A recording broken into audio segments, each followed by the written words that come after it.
Is it just me, or August is one of those months where publishers are just conspiring to destroy our TBR? Because between cozy mysteries, some unhinged dark romances, maybe some romantic necromancers, I think this month has so much range. So today I'm going to be bringing you 12 August 2025 releases that I am dying to read, or actually in one case I've already read and absolutely loved, and I think all of these belong on your radar too. So if you're looking to bulk up your late summer reading stack, consider this your curated list. So grab an ice drink, pull up your Goodreads or your Storygraph, and let's talk about the books that I cannot wait to read. Welcome to Under the Covers. I'm Francesca, and if you're into romance, fantasy, or mysteries, you're in the right place. So let's get into talking about my most anticipated books of August 2025. Okay, so the first one has some secret societies, an invisible library, and a grumpy prince who trains our heroine for combat. So obviously I am totally in, but I am also in because it's one of my favorite authors, must read, ought to buy,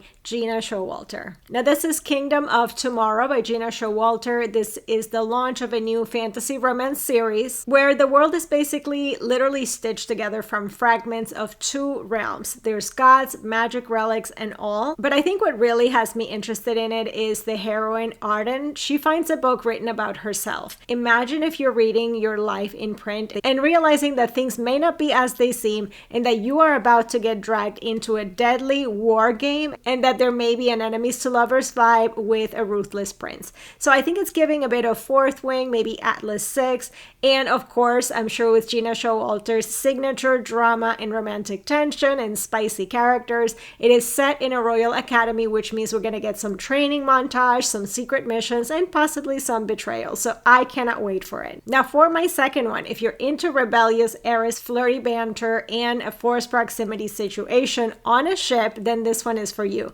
This is Gabriela and His Grace by Liana de la Rosa, and it's a historical romance about Gabriela Luna, who is literally fleeing a pack of British suitors and jumping on a ship headed for Mexico.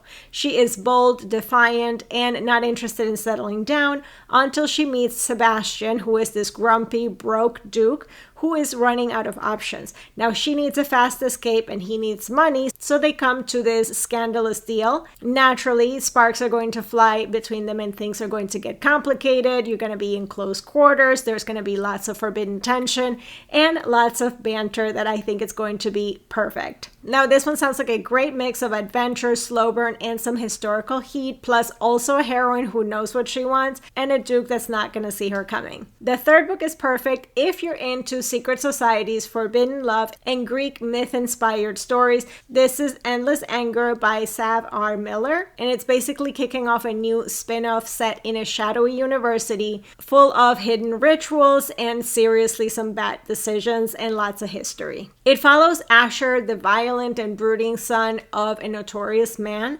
and our heroine Lucy, his longtime best friend turned emotionally guarded love interest in this one. So there's sexual tension, there's library wall action, and an unraveling mystery involving human sacrifices and threats. So it's got an enemies to lovers vibe with dark academia and also the Greek mythology. Now the next one is my recommendation, and it's perfect if your summer reading vibe. It's more about pirate witches, enemies to lovers, and some sea monsters. So let me put you on to The Sea Witch by Eva Leigh, because it needs to be on your radar and on your TBR immediately. This is about our heroine Alice Tanner, who is sentenced to death for being a witch. So obviously she has to escape, and she does, and to do that she steals a ship and becomes a magic-wielding pirate captain of the Sea Witch. Now her crew is all women, all powerful, and they're all done playing nice. Then of course we have Ben, our hero, British Navy, buttoned up, totally the enemy, and then Alice takes him prisoner.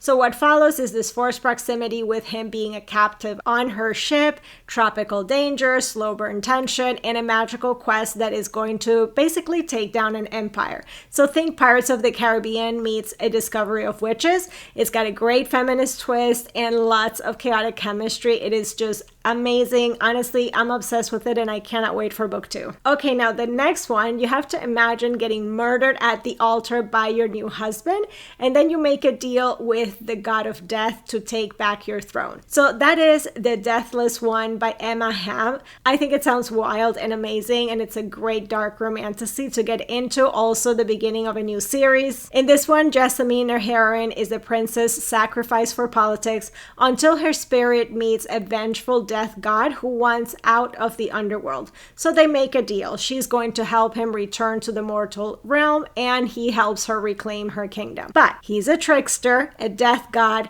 and she is going to fall for him anyway. So you can expect a murdered bride revenge arc, which sounds amazing. Deadly bargains with gods, enemies to allies to lovers, lots of tension, banter, a morally gray love interest. I think he definitely gives Hades vibes in this one. So if you like your romantasy a bit dark, magical, and full of some difficult choices, I think this one is great for that. Now from something dark, we're gonna go to something lighthearted. And in the next one, we have to talk about a zombie outbreak meets a grumpy vampire neighbor. That is basically the plot of ZomRomCom by Olivia Dade. I think it sounds so amazing. I can't wait to start reading it. It's about Addie, who thinks that she is going to be saving her sweet human neighbor when the zombie apocalypse starts hitting. But the plot twist is that he's a vampire. A hot, cranky, sword-wielding, bunker-owning vampire. Now they team up to fight off the undead, uncover a zombie conspiracy, and somehow, of course, they catch feelings in the middle of all of that. So you're gonna have the zombie-fighting girl boss, the grumpy ancient vampire who knits and sulks, some forced proximity in a literal bunker, slow burn, some world saving, and lots of banter. So this one sounds like peak paranormal rom-com. It's funny, weirdly cozy, and it's still going to bring the heat. So if you've ever wanted to read a rom-com apocalypse, this is the one you've been waiting for. Now the next one is Toni and Addie Go Viral by Melissa Marr, and I think it's perfect for the girlies who want slow burn, a one-night stand turned pen pal turned co-workers, fake dating, a fake wedding trope, viral fame, some messy feelings, flirty letters, and some historic undergarments too. Now Toni is a Victorian history professor turned overnight best-selling author, and Addie is the actress who's had a secret crush on her forever.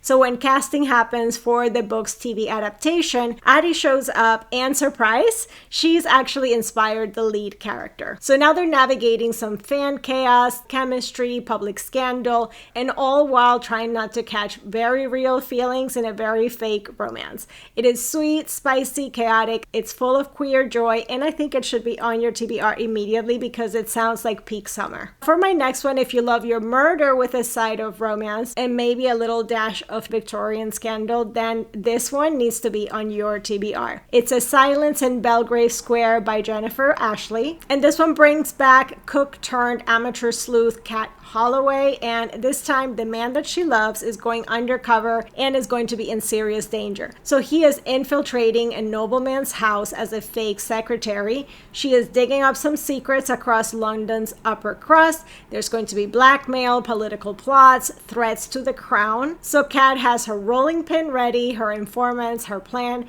but when the queen's safety and her lover's life are both on the line, even the smartest cook in London might be in over her head. So this is perfect for fans of Lady Sherlock, bit of cozy but also with danger, and a slow burn Victorian romance in the middle of all of that as well, with some real high stakes. So I think this is definitely one not to skip, and one of our favorite historical mystery series here at Under the Covers. Now my next one I just recently found, and I put it on my list immediately because I really enjoyed the 2 books I read by this author last year. And this is the start of a new series. This is The Serpent Bride by Katherine and Kingsley. Let me give you the plot because it is a dark vampire romance. So our heroine is basically marrying a vampire mafia prince, but she's actually planning to murder his entire family. And that to me immediately sounds so wild. So The Serpent's Bride is just pure chaos. We've got fake identity, revenge plot, a bloodthirsty family, a bit of a gothic vibe. Now she has trained her whole life to kill this man and everyone he loves, and now she is walking down the aisle with him. except he's actually really hot. He has red eyes, a cocky smile. Of course, she ends up falling for him, which is not part of her plan.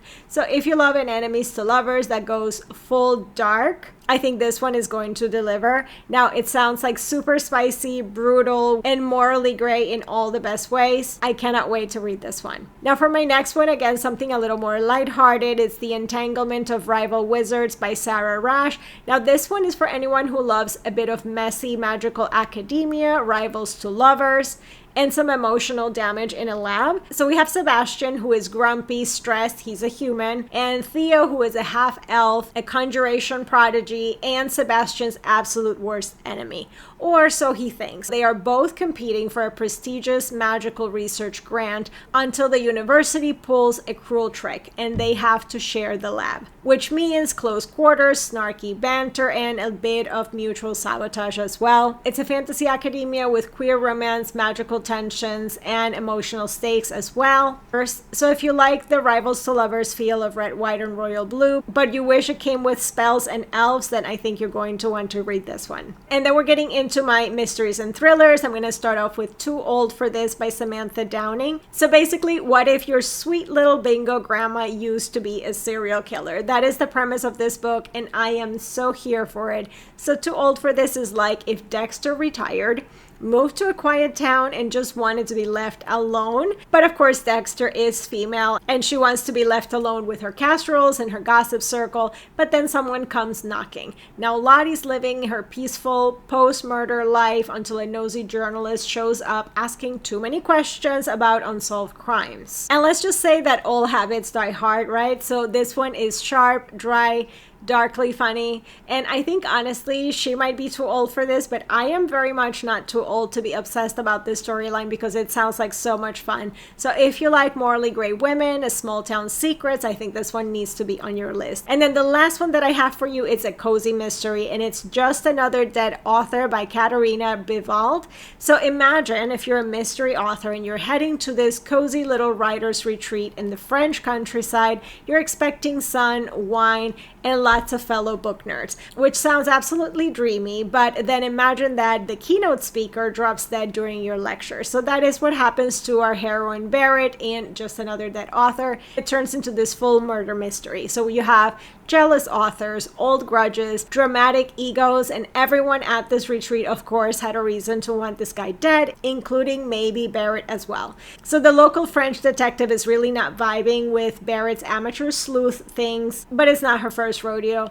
And of course, we have to add the nosy young journalist that is trying to solve the case first as well, possibly making herself the next target. So things definitely get twisty. I think the vibes sound absolutely immaculate, and I cannot wait to read it. So those are my 12 most anticipated reads for August. Let me know which ones made it onto your list, or if there's anything else that I missed and you think I should drop everything for and read it, leave it in the comments. I also have even more books that I am anticipating for the month of August, so those are all on the blog. I'm going to leave a couple of links for you to check out. I have my most anticipated August mystery and thriller books. There's also a couple of horror in there. My overall most anticipated reads of all genres, and also my most anticipated reads of Kindle Unlimited releases. So I will leave all of those links in the description box down below so you can check it out. But in the meantime, you know the drill. Like this video, subscribe to the channel, and hit that bell notification if you haven't yet. And in case you missed our must-read July releases, I will leave my video with my most anticipated ones here so you can check it out. But for now, that's all I have for you guys today, and I will see you in the next one. Bye!